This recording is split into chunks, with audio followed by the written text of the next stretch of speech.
Hello friends, welcome back to my YouTube channel cable resource technology. And मुझे comments आया था कि आप एक एपी ज्वाइनिंग इश्यूज पे भी वीडियो बनाएं कि डब्ल्यूएलसी से जो एपी कनेक्ट नहीं होते हैं तो क्या क्या रीजन हो सकते हैं, क्या क्या पॉसिबल रीजन हो सकते हैं। तो मैंने अपने जो मेरा प्रैक्टिकल एक्सपीरियंस रहा है कि क्या क्या इश्यूज मैंने फेस किए हैं या क्या क्या पॉसिबिलिटी हो सकती हैं वेंडर डॉक्यूमेंट हिसाब से भी और प्रैक्टिकली और थ्योरेटिकली।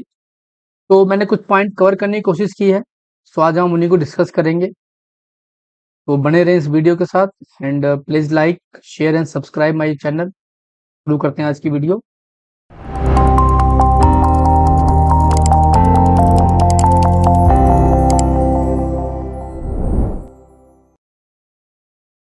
तो फ्रेंड, वैसे तो मैंने और भी वीडियोस बना रखे हैं और मेरे ब्लॉग में भी मैंने ये कॉन्सेप्ट एक डॉक्यूमेंट शेयर किया हुआ है कि कैसे एपी क्या क्या प्रोसेस होता है एपी ज्वाइन करने का। अगर हमारे पास कोई हम यहाँ पर फ्लेक्स कनेक्ट या रिमोट उसकी बात नहीं करें, हम एक सिंपल सिनेरियो लेते हैं कि मेरा एक लोकल सिनेरियो है। मतलब ये मेरा डाटा सेंटर है, यहाँ पर मेरा डाटा सेंटर है, ये मेरा एचओ है, यहाँ पर मेरा डब्ल्यूएलसी लगा हुआ है। ये डब्ल्यूएलसी ये एक स्विच है, इससे कनेक्टेड डिस्ट्रीब्यूशन, ये मेरा डिस्ट्रीब्यूशन स्विच है। ये मेरे एक्सेस स्विच है जिसको मैं पीओई स्विच पीओई प्लस है, और इस एक्सेस स्विच से मेरे एपी कनेक्टेड है। ठीक है। तो सिनेरियो कैसे रहता है, एपी कैसे रजिस्टर होता है डब्ल्यूएलसी से कि मेरा जब एपी बूट होता है तो ये इस एक्सेस पॉइंट के थ्रू जाता है, पीओई से पावर लेता है, एक्सेस एक्सेस पहुंच जाता है, एक्सेस पॉइंट एक्सेस के थ्रू डिस्ट्रीब्यूशन के थ्रू होते हुए डब्ल्यूएलसी जाके ये रजिस्टर हो जाता है। तो इसमें प्रॉपर मेरे लैन पे होना चाहिए, मेरे नेटवर्क पे होना चाहिए, मेरी एक्सेसिबिलिटी होनी चाहिए, रिचबिलिटी होनी चाहिए, उससे चीजें जो कॉमन चीजें हैं वो होनी चाहिए। बट उसके अलावा भी कई एपी में कई प्रोसेस होते हैं एपी को रीच करने के और डिस्कवर करने के, रजिस्टर होने के। तो अगर आपने एपी बूट कर दिया है और एपी रजिस्टर नहीं हो रहा है तो आप क्या क्या पॉसिबल रीजन हो सकते हैं। सबसे पहला रीजन हो सकता है कि मेरा एपी प्रॉपर पावर ही ना ले रहा हो। देखिए, ये सुनने में थोड़ा अजीब लग रहा है लेकिन ये पॉसिबिलिटी है। पॉसिबिलिटी कैसे है कि आपने एक स्विच लिया हुआ है, ये मेरा पीओई स्विच है, इसकी इसकी जो पावर कैपेसिटी है वो हो सकता है 15.4 वोल्ट हो खाली पीओई की। ठीक है, लेकिन जो आपने एपी जो आपने एपी एक्सेस किया है उसकी हो सकता है पावर 30 डिग्री 3 वोल्ट 30 वोल्ट हो। तो आप हमेशा एपी की जो कॉन्फ़िगरेशन गाइड है वो पढ़ें कि उसको कितनी पावर चाहिए, क्या आपका स्विच उतनी पावर दे पा रहा है। अगर आपका एपी अगर आपके एपी को स्विच से पीओई स्विच से उतनी proper power over Ethernet PoE power नहीं मिलेगी, वो प्रॉपर बूट नहीं होगा और वो रिबूट होता रहेगा। कीप रिबूटिंग, वो रिबूट होता रहेगा, पावर मिलेगी नहीं, पावर मिलेगी थोड़ा सा बढ़ने की कोशिश करेगा, रेस्ट नहीं करेगा, वो फिर रिबूट हो जाएगा क्योंकि लो पावर मिल रही है उसको। तो इससे क्या होगा, मेरा एपी तो रजिस्टर होगा ही नहीं, खराब होने के चांस भी बढ़ जाते हैं उसके। शॉर्ट सर्किट हो जाता है या लो पावर मिलती है, मेरी अंडर द मदरबोर्ड है वो डैमेज होने का, शॉर्ट होने का प्रॉब्लम आती है। तो पावर का हमेशा ध्यान रखें। जो मेरा स्विच है पीओई स्विच है उसकी कैपेसिटी चेक करें, मेरे एपी की कैपेसिटी चेक करें कितनी उसकी पावर चाहिए, और उस पावर का हमेशा ध्यान रखें। ये बहुत छोटी चीज है, बहुत बहुत इंपॉर्टेंट चीज है, हम नहीं ध्यान रखते हैं क्योंकि जनरली हम कहते हैं बेसिक चीजों में ध्यान रखते हैं। हम एपी लगा दिया, हमने कनेक्ट कर दिया, जाके हम डब्ल्यूएलसी पे कॉन्फ़िगर देखे जा कॉन्फ़िगरेशन चेक करते रहते हैं, स्विच पे कॉन्फ़िगरेशन चेक करते रहते हैं, एपी को कनेक्ट डिस्कनेक्ट करते रहते हैं। तो ये सब चीजें ना करें, proper step by step check करें। और मैं हमेशा ये भी रिकमेंड करता हूं कि कभी भी एपी को सीधा माउंट करने के बाद रजिस्टर करने की या कॉन्फ़िगर करने की कोशिश ना करें। पहले एपी को डब्ल्यूएलसी पे एक सेटअप बना के स्टेजिंग रूम में ले जाके या डाटा सेंटर में बैठ के सारे एपी को रजिस्टर करवा लें, प्रॉपर पावर ऑन करवा लें, रजिस्टर करवा लें, कॉन्फ़िगर कर लें, उसके बाद एपी को माउंट करें। क्योंकि माउंटिंग बहुत हाइट पे होती है और बार बार डीमाउंट करना, उतारना, लगाना इज नॉट इजी टास्क। तो हमेशा ऑफलाइन पहले आप उनको कॉन्फ़िगर कर लें, रजिस्टर कर लें, पावर वगैरह मिल जाए सब कुछ करने के बाद तब माउंट करें। तो पहली चीज होगी मेरी पावर की, पावर पे हमेशा ध्यान दें। अगर मेरा प्रॉपर पावर मिल रही है, देखिए मेरा एपी पावर हो रहा है कि नहीं हो रहा, आप कंसोल लगा के बैठ सकते हैं डब्ल्यूएलसी पे, उसे चेक कर सकते हैं कि पावर मेरी मिल रही नहीं मिल रही। पहली चीज होगी मेरी पावर की, दूसरी होगी नॉट बूटिंग अप। हो सकता है एक तो रीजन हो गया पावर की वजह से बूट नहीं हो रहा, हो सकता है कोई और रीजन हो जो मेरा आईपी बूट ही नहीं हो रहा है। बूट नहीं मतलब ये नहीं कि पावर नहीं मिल रही है, हो सकता है पावर मिल रही हो बट प्रॉपर बूट ना हो रहा हो, डी रैम मेरी काम ना कर रही हो, डी रैम इनिशिएट ना हो रही हो, उसके अंदर कुछ इश्यू आ रहा हो, कुछ भी इशू हो सकता है। तो हमेशा चेक करें कि मेरा एपी प्रॉपर बूट हो रहा है कि नहीं हो रहा है। Not able to reach WLC. देखिए not able to reach WLC के कई रीजन हो सकते हैं। जैसे डब्ल्यूएलसी और एपी का जो ज्वाइनिंग प्रोसेस होता है उसमें कुछ वो बीकन्स भेजता है, उसके बाद वो ऑथेंटिकेशन रिक्वेस्ट भेजता है, डब्ल्यूएलसी उसको एक्सेप्ट करता है, तब जाके डब्ल्यूएलसी एपी उसको रजिस्टर होता है। तो ये सब ऑथेंटिकेशन बैकग्राउंड चलती है, हमें नहीं दिखती हैं, बट हो सकता है मेरा जो एपी है वो डब्ल्यूएलसी को रीच ही नहीं कर पा रहा हो। क्यों ना रीच कर पा रहा हो, ये हो सकता है मैं जो मेरी लैन की जो कनेक्टिविटी है वो 100 मीटर से लंबी हो। मेरा डब्ल्यूएलसी जहाँ है, एपी यहाँ लगा है, एपी का जो लैन का जो मेरी कनेक्टिविटी है वो 200 मीटर दूर है। एपी का और डब्ल्यूएलसी का इतना डिस्टेंस है कि मेरा एपी प्रॉपर रीच नहीं कर पा रहा ओवर द लैन। क्योंकि आपको पता है कि कॉपर की डिस्टेंस की लिमिटेशन होती है, हो सकता है प्रॉपर रीच ना कर पा रहा हो। तो ये सब चीजें हमेशा ध्यान रखनी है फिजिकल लेयर की, कनेक्टिविटी लेयर की। ये चीजें कि वो आईपी ना ले रहा हो, हमने डब्ल्यूएलसी में या अपने स्विच में या डीएससीपी सर्वर में हमने डब्ल्यूएलसी का आईपी ना डाल रखा हो। क्योंकि जब आप ऑप्शन 43 कॉन्फ़िगर करते हैं डब्ल्यू डीएससीपी सर्वर के अंदर, तो उसमें ऑप्शन 43 में हम डब्ल्यूएलसी का आईपी भी डालते हैं। डब्ल्यूएलसी का हम जब डीएससीपी सर्वर बनाते हैं उसमें बताते हैं कि मेरे एपी को जब ये आईपी मिले तो उसके साथ में मेरा डब्ल्यूएलसी का आईपी भी मिले।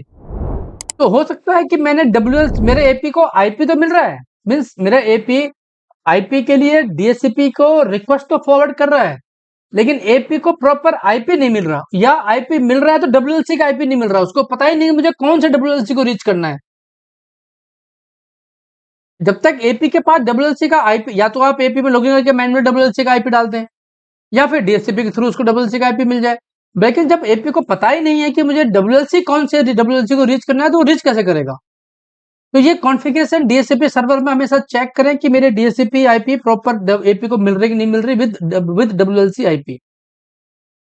कॉन्फ़िग मिसमैच, ऐसा तो नहीं है कि मैंने एपी को गलत विलन में लगा दिया हो, नेटिव विलन कॉन्फ़िगर कर दिया हो, ट्रंक कर दिया हो, कोई नेटिव विलन काम ना कर रहा हो, कोई विलन मिसमैच हो रही हो, विलन को मैंने पास नहीं किया हो, मैंने अलाउ ना कर रखा हो। तो ये फिजिकल कनेक्टिविटी है, ये जितनी भी चीजें हैं सब फिजिकल लेयर की है या L2 लेयर की है। राउटिंग तो इसमें लोकल है तो राउटिंग का कॉन्सेप्ट तो नहीं आएगा इतना, बट लेयर 2 और लेयर 1 ये दो ही लेयर पे काम करेगा, फिजिकल कनेक्टिविटी और स्विचिंग लेयर पे। तो आपको दोनों लेयर पे प्रॉपर चेक करना है।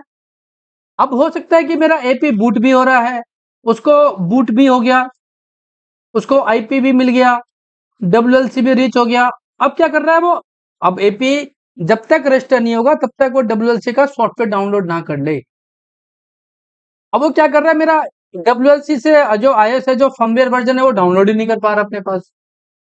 डी रैम की लिमिटेशन हो सकती है, अनसपोर्टिव कुछ भी हो सकता है, iOS सपोर्ट ना कर रहा हो सकता है, वो डब्ल्यूएलसी को रीच आउट कर रहा है बट जो iOS है वो सपोर्ट नहीं कर रहा है, उसको डाउनलोड ही नहीं कर पा रहा अपने पास। तो जब तक iOS वर्जन डाउनलोड नहीं करेगा, सेम वर्जन का नहीं होगा, एपी रजिस्टर नहीं होगा डब्ल्यूएलसी से। तो ये भी एक रीजन हो सकता है। एपी मॉडल नॉट सपोर्टेड, ये तो रीजन कम है बट स्टिल पॉसिबिलिटी तो है। हमने डब्ल्यूएलसी, मेरे पास कोई पुराने मॉडल का डब्ल्यूएलसी है और मैंने नए मॉडल का एपी ले लिया, या एपी मेरे पास पुराने मॉडल का, मैं नए मॉडल का डब्ल्यूएलसी ले लिया, हो सकता है सॉफ्टवेयर जो सपोर्ट ही ना कर रहा उसको, हो सकता है मॉडल सपोर्ट ना कर रहा।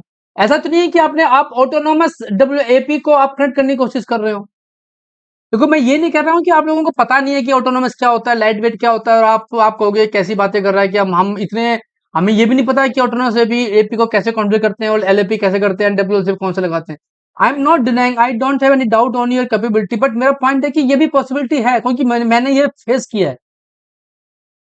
हमने क्या हुआ, हमने डब्ल्यूएलसी ऑर्डर कर दिया, एपी पे ऑर्डर कर दिया, अब उस ओपी को हमने ऑटोनोमस से लाइट वेट में हमें कन्वर्ट करने पड़े सॉफ्टवेयर के थ्रू। ये पॉसिबिलिटी हुई है हमारे साथ, इसलिए बता रहा हूँ मैं।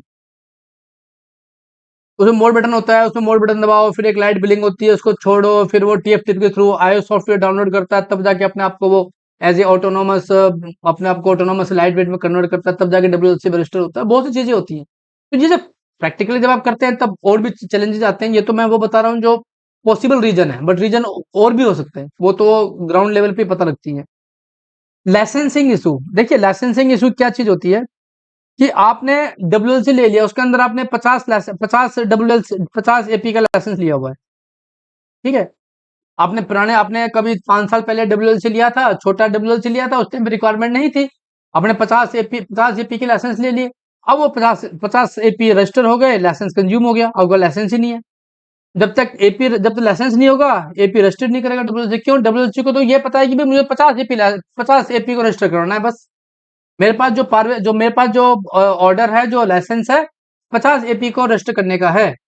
अब आपके पास पहले से 45 AP रजिस्टर थे, 40 AP रजिस्टर थे, आपने 15 AP और ऑर्डर कर दिए, 10 तो रजिस्टर हो गए, 5 नहीं हो रहे। अब आप कहोगे यार सेम मॉडल है, सेम कॉन्फ़िगरेशन है, सेम कनेक्टिविटी है, 10 तो हो गए, 5 क्यों नहीं हो रहे? देखो क्या मेरा लाइसेंस तो कंज्यूम नहीं हो गए, पूरे लाइसेंस तो खत्म नहीं हो गए WLC में। अगर लाइसेंस खत्म हो गए, लाइसेंस परचेज करने पड़ेंगे हमें।